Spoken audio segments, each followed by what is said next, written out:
ating pong pag-aaralan, ang pamagat po ng ating mensahe ay Great Commission is our mission. Malamang sa talatang ito, marami na pong pagkakataon na ito po ay naituro na sa atin o naituro na po sa inyo. Marami ng beses siguro na narinig nyo na ang mensahe patungkol sa talatang ito. At naniniwala po ako, ganun din po ang inyong pastor. Marami ng beses na ito po ay ipinangaral sa pulpitong ito. Amen? Kaya ito po ay review at paalala. Muli, pagbabalik tanaw kung paano ang Great Commission is our mission. Tandaan po natin mga kapatid, Great Commission is the name for the command given by Jesus Christ to His disciple to teach and preach the gospel to all the world. Yun po yung ibinigay pong task sa atin. Ano po? Kaya nga po ang sabi ng Mark chapter 16 in verse number 15. And He said unto them, Go ye into all the world and preach the gospel to every creature. Ano po? Kumbaga, ipangaral po natin, ibahagi po natin, ishare po natin sa lahat ng kinapal ang salita ng Diyos. Ang sabi po ng Luke chapter 24 in verse number 44 hanggang verse number 47, and He said unto them, These are the word which I spake unto you while I was yet with you, that all things must be fulfilled, were written in the law of Moses and in the prophet and in the Psalms concerning me. Ano? Then open to their understanding that they might understand the scripture. Kumbaga sa talatang ito, ipinakita po ng Panginoon na dapat alam po natin at nauunawaan po natin ang salita ng ating pong Panginoon. And He said unto them, sabi niya sa verse number 46, Thus it is written, and thus I behave, sabi niya, Christ to suffer and to rise from the dead the third day. And that the repentance of remission of sins should be preached in His name among all nations. Kumbaga, ito po yung task natin. Ito po yung gospel. Ano? Ito po yung gospel. Ano yun? Yung pagkapako po ng Panginoon Jesucristo sa krus. Yung kanya pong kamatayan at yung kanyang pagkalibing. Yun po yung tinatawag na gospel. And we have a task to share. Meron po tayong tungkulin na ibahagi. Ano po yun? Yung gospel sa ibang tao. At naniniwala po ako, binigyan po tayo ng kakayanan. Amen? Kaya nga ang sabi ng Acts chapter 1 in verse number 8, But ye shall receive power after that the Holy Ghost is came upon you, and ye shall be witnesses unto me both in Jerusalem and in all Judea and in Samaria and unto the uttermost part of the earth. Ibig sabihin, ikaw na mananampalataya. Sino yung mananampalataya? Yung sumampalataya kay Kristo. Ibig sabihin, ito yung tao na nakakatiyak kung sakaling bawian ng buhay, may langit na bayan na patutunguhan. Are you saved? Kung kayo po'y ligtas, isa ka sa merong kakayanan, isa ka sa merong pagkakataon na maibahagi ang ating Panginoong Jesucristo, na maibahagi ang gospel. Amen? Meron po tayong kakayanan. Kaya nga po, mission, an important assignment carried out for political, religious, or commercial purposes. Yung atin pong mission. Ano? Kaya nga po yung mission, the vocation or calling of a religious organization. Ibig sabihin, mission is a task. Meron po tayong tungkulin na dapat natin gawin. Are you with me? Hindi po tayo papakatagal. Ano po ito eh? Recording. Ayun, akala ko time. Ayan. Kaya nga, what is our life mission? Ano ba yung mission natin sa buhay bilang mananampalataya, bilang ligtas, bilang tinubos ng ating pong Panginoong Jesucristo? Una, sa buhay na ito, magawa ang kalooban ng Diyos. Una at higit sa lahat, ang una mong misyon, mabigyang kapurihan ng Diyos. Tama po ba? Sa bawat ginagawa mo, sa bawat bagay na kung saan nangyayari sa iyo, ang dapat ka una-unahan, ang kaluwalhatian, walang iba kundi sa Panginoon. Walang iba kundi sa Diyos. Yun po yung ating pong misyon sa ating pong buhay. Mabigyan ng kapurihan ang ating pong Panginoon. Alam niyo po, nakakalungkot. Sa simbahan, marami pong experience kami bilang mga pastor. Na kung saan, sabi ko nga, minsan sa amin pong iglesia, meron pong kapwa mananampalataya, miyembro ng aming iglesia, parehas pong membro, parehas pong magkapit-bahay, pero nagkaroon ng pagkakataon na parang nagkaroon pa ng baranggayan. Ano? Kaya ura-urada, ako po dumako sa lugar na yun at sabi ko sa kanila, kinakaladkad ninyo ang pangalan ng Panginoon. Hindi nyo na kailangan pumunta ng barangay kasi sa barangay pag-aayusin lang kayo, bakit di pa natin ayusin ngayon? Hello? Kinakaladkad ang pangalan ng Panginoon. Nawawalan po ng purpose ang buhay natin. Bakit? Dahil ang mga tao nakatingin sa atin. Kaya nga, sabi ko nga lagi, ang buhay natin parang malaking, salamin. Ano yun? Yung lente. Ano yun sa ginagamit ang salamin? Pag malabo na mata mo, hindi mo nabasa yung maliit. Tama? Yung mga bagay na, yung microscope, yung mga bagay na hindi nakikita, dun po yun po ang ginagamit para makita. Alam niyo po, sa buhay po natin, hindi po nakikita ang Diyos, literally. Pero makikita lamang siya kung paano tayo namumuhay bilang mga mananampalataya. Sa buhay na ito, magawa ang kalooban ng Diyos. Pangalawa, our life purpose po natin, ang life mission po natin, na sa buhay na ito, mapagpurihan ang Diyos, maluwalhati ang Diyos. Hindi lamang ganapin ang kanyang kalooban. Kumbaga kung ano yung nais ng Diyos, hindi yung nais po natin. Hello? Sometimes meron po tayong gusto pero hindi pala gusto ng Panginoon. Kumbaga minsan meron tayong plano pero hindi pala plano ng Diyos para sa atin. Sana idulog natin sa Diyos at yung plano niya para sa atin ang ating hanapin. Kaya nga po, Great Commission is our mission. Nadako na po tayo sa mensahe. Amen? Great Commission is our mission because it is Christ's mission. Ito po ay mission ng ating pong Panginoong Jesucristo. Jesus is our first missionary. Siya po yung kauna-unahang missionary. Ano ang sabi niya? Sa John chapter 20 in verse number 21. Then Jesus, sabi niya, then said Jesus to them again, peace be unto you, as my Father hath sent me, even so I send you. Ibig sabihin, ang unang isinugo, ang unang missionary natin dito po sa lupa, walang iba kundi ang ating Panginoong Jesucristo. He is the first missionary. Amen? Kaya yung trabaho po ng pag-evangelize, trabaho po ng ating pong Panginoon na ipinasa sa mga mananampalataya. It is Christ's mission. Ang sabi po ng John chapter 16, alam po natin, nakabisado natin, for God so loved the world that He gave His only begotten Son, that whosoever believeth in Him should not perish, but have everlasting life. Upang ang tao ay magkaroon ng tinatawag na buhay na walang hanggan. Ang sabi po ng Luke chapter 19, in verse number 10, for the Son of Man is come to seek and to save that which was lost. Ang dahilan kung bakit pumunta ang Panginoong Jesucristo dito sa lupa, walang iba kundi upang ang tao ay maligtas sa tinatawag na kapahamakan. Upang ang tao ay magkaroon ng kasiguraduhan sa tinatawag na kaligtasan. Ibig sabihin, ang tao ay magkaroon ng kaligtasan na huwag pumunta sa tinatawag na impyerno. Alam niyo, nakakalungkot.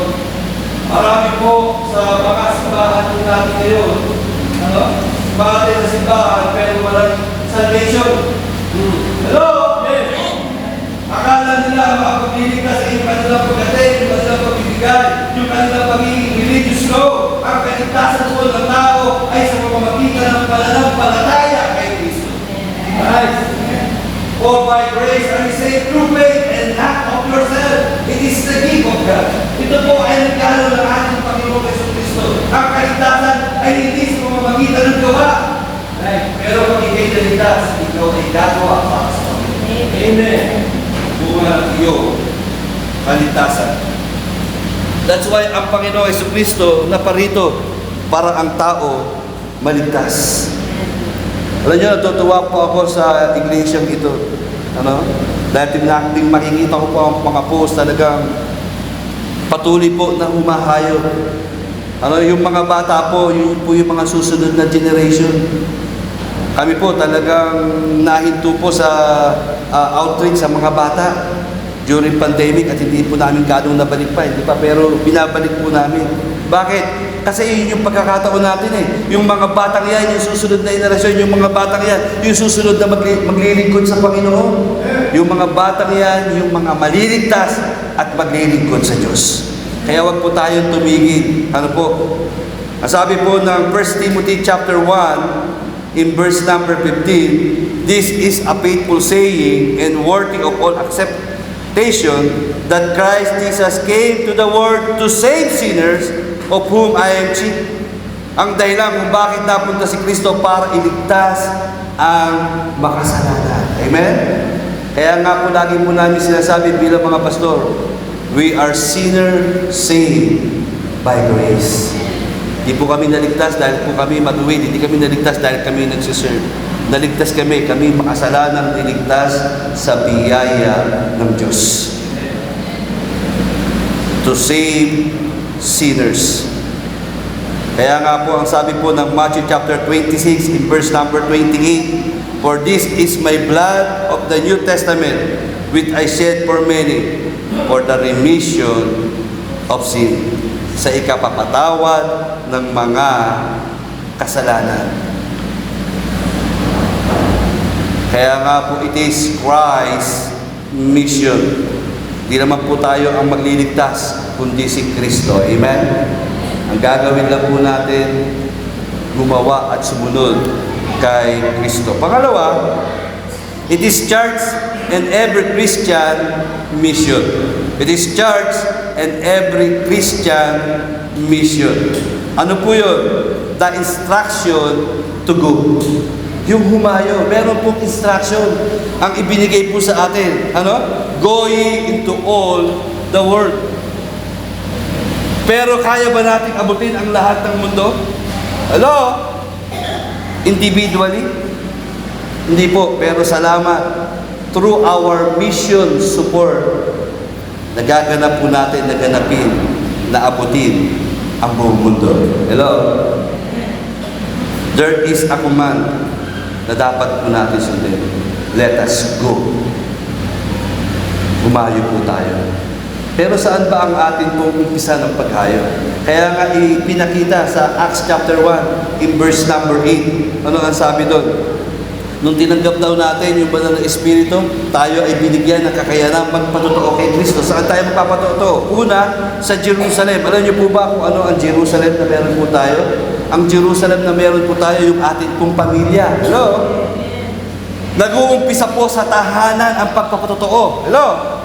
Minsan, hindi natin maaka yung ating kapatid. Minsan, hindi natin maaka yung ating pamilya, yung ating ina, yung ating ama. Hindi natin maaka yung ating pong mahal sa buhay. Bakit? Kasi hindi po nakikita sa atin na dapat nakikita sa atin bilang Kristiyano. Kaya nag-uumpisa po ang patutuo sa tahanan. Marami pong pagkakataon sa buhay po natin na dapat ang unang binibigyan natin pasin, wala iba kundi yung ating mahal sa buhay, yung ating pamilya, na sila dapat ang inaakay natin para sa Panginoon. Kaya nga po ang pangako ng Panginoon pag naligtas ka, maliligtas ang iyong sambahayan. Pero paano mangyayari yun kung wala kang mabuting patutuo? Maliligtas ang ating sambahayan kung tayo po ay matututong makinig sa salita ng Diyos at sumunod sa Kanyang salita. The instruction to go. Di lamang sa ating pamilya, ano ang sabi ron? In Jerusalem, Judea, yung Judea po, yung ating pong mahal sa buhay. Samaria, yung ating pong mga kaalit o kaaway. And to the uttermost part of the earth. Ibig sabihin, kahit nasaan kang dako, kahit nasaan kang lugar, kahit sino ang kasama mo, dapat ikaw ay nagpapatutuo patungkol kay Kristo. The instruction to go. Pangalawa, the involvement of ourselves. Kahit anong gawain sa loob ng church, mahalaga na dapat kasama po tayo. Hello? Hindi pwede may instruction pero walang involvement. Hello? Dapat nag-i-involve ka, ikaw na mananampalataya, ikaw na Kristiyano, dapat involve ka, kabahagi ka sa gawain ng Panginoon. Kaya nga lagi ko pong sinasabi, ang simbahan po, inihalin tulad po sa isang katawan. Na ang katawan ay marami pong bahagi. Hindi pwedeng sabihin ni kamay, ayokong gumalaw. Ano? At ayokong sumama. Dito muna ako may iwan, wala naman ganun. Hindi pwedeng ipihit yung iyong kamay at iwanan mo sa isang tabi. Dapat bawat bahagi ng katawan gumagana at gumagalaw. Alam niyo po, lagi kong inihahalimbawa pag pinag-uusapan ang katawan, walang iba kundi si Francie Jane, yung akin pong anak. Si Francie Jane po ay survivor ng hydrocephalus, alam niyo naman po yan. Ngunit sa kanyang pag-medication, naapektuhan po dahil sa lakas ng mga gamot, yung kanya pong tinig, naapektuhan po yung kanya pong tenga, naapektuhan po dahil sa tenga niya, hindi siya nakakarinig, naapektuhan yung kanyang pananalita. Nakapagsasalita naman siya, yung baka may boses siya. Pero malamang hindi lang niya naririnig at hindi niya maitama kung ano yung sinasabi niya dahil hindi niya naririnig. Naapektuhan ng gamot yung kanyang mga paa kasi hindi na ito naging normal. Hindi sumabay sa paglaki ng kanyang katawan, kaya hindi po niya mailakad. Mahina po yung kanyang mga paa, maliit. Ano? Nakakalungkot mang sabihin, ang tawag po sa aking anak ay special child. Tama po ba? Pero nakakalungkot na ang ibang katawagan ay abnormal. Di ba? Minsan, yun ang totoo eh. Masakit tanggapin. Pero totoo. Kasi hindi normal. Hello? Kasi kung normal siya, dapat tumatayo siya. Dapat nakapagsasalita siya. Dapat nakakarinig siya. Dapat gumagawa siya ng mga bagay na ginagawa ng isang 17 years old. Papuri po sa Panginoon dahil siya po ay 17 years old na. Nung araw, sinasabi sa amin, hanggang 6, hanggang 7 taon lang yan. Mawawala rin. Pero salamat po sa Panginoon, 17 years old siya po ay kicking. Ano ibig sabihin ng kicking? Malakas. Masigla. Bibigay patotoo sa loob ng iglesia. Alam niyo po, pag tayo po, hindi kumikilos ang ating katawan ng tama, tinatawag tayong special child, tinatawag tayong abnormal. Pag ang isang iglesia, katawan ng ating Panginoon, pag ang paa ay hindi kumikilos ng tama, ayon sa ginagawa dapat ng katawan, tinatawag po itong special child. Ano? Tayo po ba yung bahagi ng katawan ng ating Panginoon na hindi gumagana at hindi kumikilos? Kumbaga, mahirap po pag ang katawan hindi po gumagana yung kabilang. Si tatay po ba na-stroke? Kumbaga, hindi po, kumbaga, yes. Yes. Okay. Pero kasi yung bayaw ko na-stroke eh. Yung kalahati ng katawan niya, magaling po siyang magupit. Magaling po siyang, meron siyang sariling shop, ng paggugupit. Magaling po siyang gupit. Pero nung siya ay na-stroke, hindi na po niya nagawa yung galing niya sa paggugupit. Kumbaga, nasa bahay na lang siya, naglalakad sa umaga, pero mauupo sa tanghali. Sa maghapon, nakaupo lang siya, nanonood ng TV, tumitingin sa kanyang cellphone. Hindi niya na nagagawa yung dapat niyang ginagawa. Na dapat marami pa siyang magawa. Alam niyo, minsan sa gawain ng Panginoon bilang katawan ng Panginoon, nahahadlangan yung dapat dami na ating ginagawa para sa Panginoon. Bakit? Dahil merong mga bahagi ng katawan na hindi gumagana. Na hindi gumaganap sa tungkulin na dapat meron sila. Pero salamat dito po sa lugar nito, niniwala po ako, lahat ng bahagi gumagana. Hello? Parang ayaw niyo po gumagana. Di ba? Dapat gumagana at gumagalaw. Let us involve ourselves to the ministry, to our mission. Ano yun? Sa pagpapakilala kay Kristo, sa pagpapahayag ng gospel. Ibahagi po natin yung ating sarili, i-involve po natin para sa Panginoon. And number 3, let us, sabi diyan, the investment for the soul. The instruction to go, the involvement of ourselves. And number 3, the investment for the soul. Yung atin pong paghayo, investment po ito para sa kaluluwa. Yung atin pong pagbibigay sa misyon, yun po ay investment para po sa atin, sa kaluluwa ng mga tao para sa ating Panginoon. Pero it's about our giving to God. Ito yung pagbibigay natin sa Diyos. Pero basic na pagbibigay, dapat alam natin, nakakalungkot. Nagbibigay tayo sa maraming missionary, nagkakalood tayo sa missionary, pero hindi nagiging tama yung ating pagbibigay. Bakit? Kasi nakakalimutan natin yung purpose ng simbahan. Nakakalimutan natin yung purpose ng iglesia. Alam niyo ba, meron basic na pagbibigay. Nakakalungkot, minsan magbibigay tayo sa mga missionary, magbibigay tayo sa mga lingkod ng Panginoon na ating po sinusuporta, pero yung gawain ng Panginoon, minsan natin kinukuha. Nakakatay, investment na dapat ibibigay para sa iglesia, para sa simbahan na meron ka, pero hahatiin mo, hinahati na, hindi mo ganoon. Dapat uunahin mo muna yung mga kailangan ng iglesia nyo. Uunahin mo muna yung suporta para sa simbahan. Marami po akong nakitang simbahan na encourage sa pagbibigay sa misyon. Pero lumaki ang kanilang mission giving. Pero lumiit yung kanilang church fund. Yung operation fund. Bakit? Kasi nahatak. Hindi po. Dapat po, matuto po tayo ng basic na pagbibigay. Bago tayo magbigay sa misyon, itama po natin yung atin pong pagbibigay. Support our own church. Amen? Supportahan po natin yung sarili po nating iglesia kung saan tayo naroon. Support our missionary, your pastor, your own missionary, your pastor. Supportahan niyo po yung pastor niyo. Salamat po sa Panginoon. Before, nakita niyo naman po yung kondisyon ni Doc Birds. Pero ngayon, nakapagbabasa na siya. Nakapagsasalita na siya. May recovery. Naniniwala po ako.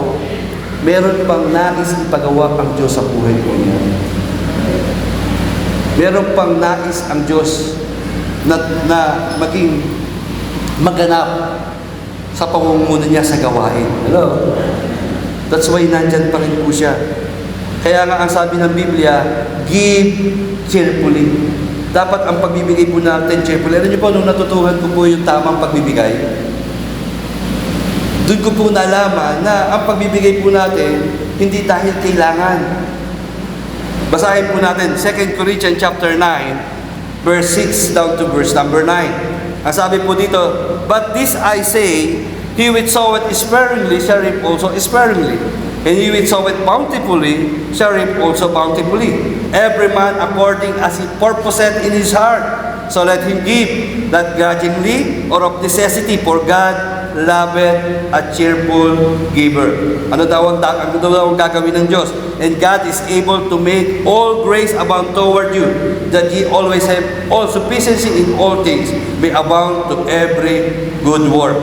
As it is written, He hath dispersed abroad, He hath given to the poor, His righteousness remaineth forever. Pag inyo po itong binasa ng malinaw, pag inyo po itong pinag-aralan, makikita po natin, ang sabi po ng Panginoon, God loveth a cheerful giver. Mahal ng Panginoon yung masayang nagbibigay. Paano tayo makapagbibigay ng masaya? Ang sabi dyan, so let him give, not grudgingly. Ano yung grudgingly? What? Mabigat sa loob. Ibig sabihin, huwag napipilitan. Mahal ng Panginoon yung nagbibigay ng masaya, at yung nagbibigay ng masaya, hindi nabibigatan, hindi napipilitan. Amen. Nagbibigay ka pero napilit ka lang. Di ba minsan gano'n tayo? Yung nanay natin sa anak ko, magbigay ka. Yung bata, hindi naman naunawaan. Bigay. Pero napilitan, parang sayang. Dapat maituro natin na minamahal ng Diyos yung masayang nagbibigay. Ano yung masayang nagbibigay? Ito yung nagbibigay ng walang kabigatan sa kanyang puso. Yung nagbibigay ng maluwag sa kanyang kalooban. Gising ba po ba kayo? Kasama ko po ba kayo? Not grudgingly. Pangalawa, ano ang sabi dyan? Or of necessity. Alam nyo, minsan pag meron tayo project, alam nyo po, natutuwa pa ako dahil meron po kayong project. Amen? Sana po lahat kabahagi. Tama po ba? Sana lahat meron participation. Alam nyo po, masarap po na meron kang bahagi, meron kang parte. Kahit hindi ka ganun kalaki, basta yung makakaya mo, masarap yung meron kang bahagi. Sa bawat proyekto na simbahan, sa bawat ginagawa, sa pagsusulit, sa pagkakalat, sa pagkakayo, ganun din sa building, wala din yung kayo project, yung pagkakayos, yung third floor. Hello? Sana, pag nagawa ito, isa ka sa masaya. Bakit? Kasi may bahagi ka. Amen? Yung pagbabakit ka, talagang napakaluwag ka yung nalawag dahil alam mo na nag-impact ka. Alam niyo po, nung araw nung ginagawa ko yung landmark, ako po ay bata, wala pang mga ako magkasama. Kami po yung landapan, kami po yung sinetro po yung second floor. Wala, di pa po po yung kagawin sa tawag mo. Yung mga matapos yung pixel. Kami po, paano tayo? Bago kami matapos ng paggawa, talagang magugulitin yung kamay, magugulitin yung kamay, talagang nakakit namin. Ibig sabihin, pag nakita niyo yung simbahan, pero mapapit, hindi ka makakita, masaya. Pag nakita mo na nabuo, ang nakakalungkot ang buo yung simbahan, pero wala ka naman naging bahagi. Parang masaya ka rin. Pero pag tuloy na masaya, parang nakikinig, yung meron pa rin. Yung meron participation, hindi lang sa pera. Hindi lang yung pera, pinag-usapan pagkabahagi. Hindi ba ito pwede yung bahagi ng iyong sarili sa paggawa, sa pagtulong para sa iglesia. Pero ano po ang totoo ang tulong sa talatang ito? Pinakamaganda po sa natutuhan, ang mga po na tayo, di ako natirinig. Pinakamaganda po sa natutuhan po sa talatang ito, ano ang sabi dyan? Or of necessity. Pag nagbibigay po tayo mga kapatid, yung masayang nagbibigay sa Panginoon, hindi lamang nabibigay ng lumha, hindi lamang yung nabibigay ng libagos. Ano ang sabi dyan? Or of necessity. Yung masayang magbibigay, hindi dahil may kailangan. Hello? Yes, magbibigay tayo dahil meron project. Masaya, maganda yan. Tama po yan. Pero mas maganda, every Sunday, bahagi ka sa pagkakaloob sa Panginoon dahil minamahal ng Panginoon yung nagbibigay ng masaya. At yung nagbibigay ng masaya, hindi yung mga mahal ng masaya. Wala pang project sa church. Nagtataman sa pagkakaloob sa Panginoon. Hindi dahil may kailangan. Pero isa natulog tayo. Pagka meron kailangan, talagang nagbibigay tayo, lumalabas yung aking mga resources. Pero mas masaya ang Diyos pag pinamahal yung masaya na nagbibigay doon sa mga tao na every Sunday na may mga pagkakataon sa kanyang buhay na magkakalob siya, hindi dahil meron kailangan. Amen? Hindi dahil may kailangan. Yun po yung masayang pagbibigay. Yun po yung matapat na pagbibigay. Pag nabigay po tayo sa gawain ng Panginoon, dapat hindi nabibigatan, hindi nabibigatan, at hindi dahil meron kailangan. Dahil walang mga kailangan, dapat nagtatapa tayo sa pagbibigay sa Panginoon. Dahil minamahal ng Panginoon ang nagbibigay na masaya. Mahal ng Panginoon ang nagbibigay na masaya. Alam niyo po, kung natutunan niyo po ang dapat pagbibigay sa Panginoon, hindi pwede natin tapatan ang pagbibigay ng Diyos sa atin. At marami na pong mga mananampalataya at naniniwala pa ako, karamihan po rito na patunayan na yan. Na minsan, talagang yun na lang. Pero dahil pinagtapat nila sa Panginoon, hindi nagkukulang ang Diyos kailanman. Hello? Pero paano natin mararanasan yun? Kung meron tayong tamang pananampalataya at tamang puso sa Diyos. It is our investment for soul.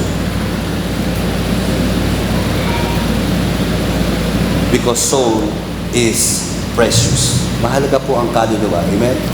Yung ginagawa po natin para po sa kaluluwa ng tao.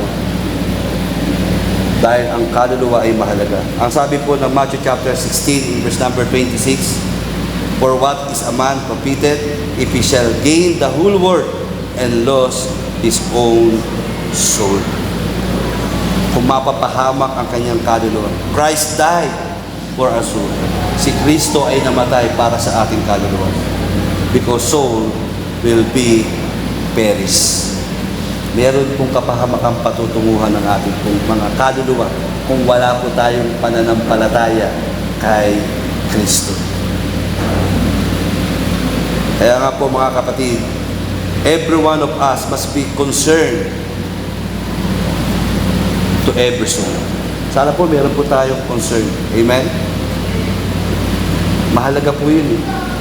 Alam niyo po, nung araw po, natutuhan ko po na mangaral sa loob po ng PJG. Nung araw po, yun po ang aming training kay Pastor Rolly Antioquia. Doon po sa PJG, yung mga tao na nagkalat, meron pong isang lugar doon, aayain namin doon, mangangaral, magtuturo po kami. Na kung saan inilaga nung Pastor Antioquia sa aming mga puso na dapat meron kami concern sa bawat kaluluwa, sa bawat tao na nakakasalubuhan namin. Hello? At yun ang itinuturo ng salita ng Diyos. Na dapat meron tayong concern. Pagka ba sumakay ka ba sa bus, matutulog ka na lang, o yung katabi mo na ngayon mo lang nakatabi o nakita, natutuhan mo ba na bahagingan at share ng salita ng Diyos? Meron ka bang concern sa kaluluwa? Pero sana po tayo po bilang mga mananampalataya, sana po ang Great Shepherd Baptist Church sa lugar ng Gapan, mga mananampalataya ang concern yung kaluluwa ng tao. Every one of us must have commitment for the soul. Meron po dapat tayong commitment. Alam niyo po bakit po kayo meron mga missionary? Kasi po meron pong concern yung pastor niyo sa bawat kaluluwa. Hindi man niya maabot ang ibang lugar sa kanyang pagsuporta, sa kanyang panalangin, at sa inyong panalangin at pagsuporta sa mga missionary. Yun po ay nagiging dahilan upang maabot natin ang bawat dako. Every one of us must have commitment for our soul. Katulad po ni Pablo. Ano po ang sabi ni Pablo sa Romans chapter 1 in verse number 13 hanggang 15? "Now I will not have you ignorant, brethren, that oftentimes I have purpose to come unto you, but was left hither," sabi niya, "that I might have some fruit among you also, even as among others Gentiles. And I am debtor for both to the Greek and to the barbarians, both to the wise and to the unwise." Meron daw siyang utang.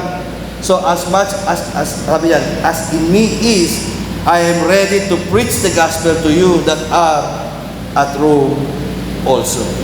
Ibig sabihin, meron pong commitment at meron pong concern itong si Pablo sa mga kaluluwa. Sa bawat accomplice ng mga missionary sa iba't ibang lugar, dahil sa inyong panalangin, dahil sa inyong pong pagtulong, kayo po ay nagiging kabahagi sa kanila. At bawat accomplishment ng mga missionary ito, tandaan niyo po, accomplishment po ng simbahan ito. Sa amin po, sa lugar po ng Kabanatuan, salamat po sa inyong pong tulong, salamat po sa inyong pong suporta. Amen? Ever since, from the start na kami po ay nasa gawain, nakasuporta na po kayo. Through your pastor, Doc Bertie Marasigan. Salamat po sa pagkakataon. At ngayon po, kami naman po ay magiging kabahagi rin. Nung kami po ay nag-i-start, meron na rin po kami tinutulungan. Nag-start po kami sa maliit na halaga. At nagtuloy-tuloy po yun. At ngayon po, kung sakali pong i-bless po kami ng Panginoon, kami na rin po ay tutulong sa mga missionary. Alam niyo po, mga kapatid, yung suporta at panalangin na ibinibigay niyo sa mga missionary, tatlong bagay yung akin pong naranasan at nakita. Ano yun? Una, yung inyo pong suporta at panalangin sa mga missionary. Ito po yung nagbibigay ng encouragement sa mga missionary. Hello? Sa akin po bilang missionary, that time, yun po ay nagbigay sa akin ng encouragement. Nagpapalakas po sa amin. Hello? Kaya yung suporta na meron ka, hindi nyo po alam kung meron palang missionary na kung saan needy, meron palang missionary na discouraged sa kanyang buhay, sa kanyang paglilingkod sa Panginoon. Pero salamat, merong great shepherd na sumusuporta at nananalangin sa pastor na yon. At salamat, yun ang pagkakataon na siya ay magkakaroon ng encouragement. At minsan dumarating po sa buhay namin yan. Nagbibigay ng encouragement. Alam nyo, ganun din po si Pablo. Ang sabi po ni Pablo sa Philippians chapter 4 in verse number 19, verse number 15. Isa po natin sa 15. Now ye Philippians know also that in the beginning of the gospel, when I departed from the Macedonia in church, no church communicated with me as concerning giving and receiving, but ye only. For even in Thessalonica ye sent once again unto my necessity, not because I desire a gift, but I desire fruit that may abound to your account. But I have all and abound, I am full, having received of Epaphroditus the thing which I were sent from you, an odor of sweet smell, a sacrifice acceptable, well pleasing to God. Yung pagbibigay po ng Macedonian Church ng support at panalangin kay Pablo, nagbigay ng encouragement kay Pablo. Ano po ang sabi ni Pablo? Ang sabi po ni Pablo, sweet smell, sacrifice acceptable, well-pleasing to God. Pangalawa, nagbibigay empowerment, kakayanan na makapagpatuloy. Alam niyo po, yung inyo pong pagmamalasakit sa mga missionary, yung inyo pong panalangin, yung inyo pong suporta, ay nagbibigay kakayanan sa isang missionary para siya ay magpatuloy. May mga pagkakataon parang gusto niya na huminto. Pero dahil po sa inyong panalangin, nagbibigay po yung empowerment, kakayanan para sa amin, para makapagpatuloy. At panghuli, nagbibigay ng enlightenment. Ano yung enlightenment? Nabubuksan ang aming kaisipan na magkaroon ng desire na tumulong din sa iba. Itong simbahan ito, hindi naman ako sinenot, pero tumulong sa akin. Hello? Nagkakaroon ng malaking tulong sa kanyang pagpapatuloy, ganoon din sa kanyang buhay, para magamit para sa kanya. Ano yun? Nagiging mabuting halimbawa po kayo para sa mga missionary. Isang araw, sila rin naman ay tutulong sa mga nag-uumpisa. Amen? And you will be blessed. Ano ang sabi ng verse number 19? But my God shall supply all your needs according to His riches and glory by Christ Jesus. Yung iba kinukot mo yung lagi. But my God shall supply all my needs. Pero ito pong talatang ito, sinabi po ni Pablo na ibibigay daw po ng Diyos ang lahat ng kanyang pangangailangan. Sila na tumulong at gumalaw ng mission. Hello?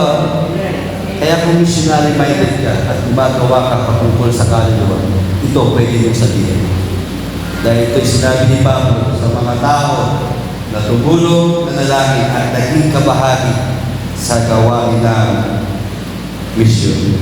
Kaya kakasabi ni Pablo, not because I desire a gift, but I desire fruit that may abound to your account.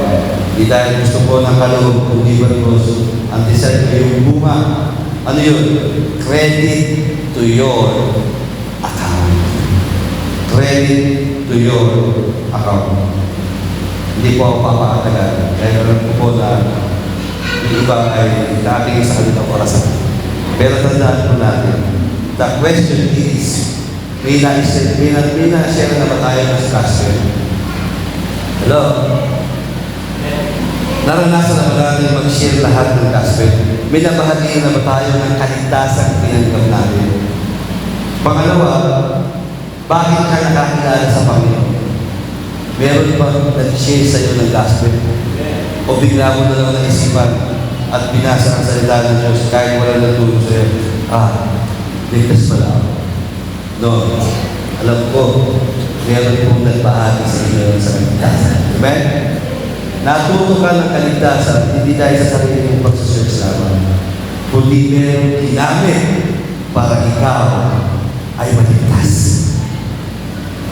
Kaya nararapat lamang na ikaw naligtas dahil meron ginamit ang Panginoon na tao.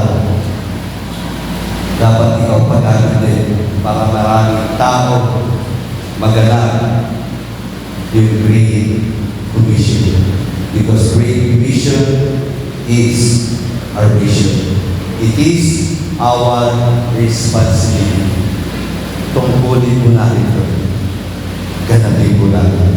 Alam niyo po ba, di lamang ito responsibility naman ng brother. Ang pangangalan ng kaluluwa, kagalakan ng tunay na mananampalataya. Ang sabi po ng 1 Thessalonians for the last. 1 Thessalonians chapter 2 in verse number 19 and 20. Ang sabi po ni Pablo, for what is our hope or joy or crown of rejoicing are not even yet in the presence of the Lord Christ at His coming. Sabi niya, verse number 20, for He our glory and joy. Sapagkat kayo ang kagalakan namin at puto namin. Alam niyo po, mga kapatid, pag ikaw ay nangangalap, pag ikaw ay naging kabahagi sa gawain ng misyon, ikaw ang isang mananampalataya na mayroong tunay na kagalakan. Bakit? Kasi yung mga naakay daw ni Pablo, yung mga tao na nabahaginan daw ni Pablo, yung mga tao na nakakilala dahil sa pamumuno ni Pablo, sabi ni Pablo, kayo ang kagalakan ko, kayo ang korona. The question is, what is your joy? Ano ang iyong kagalakan sa umaga? Sana ang kagalakan natin gawin at sundin ang kalooban ng Diyos. Dahil kung natin ito at tayo, let us bow our head and close our eyes.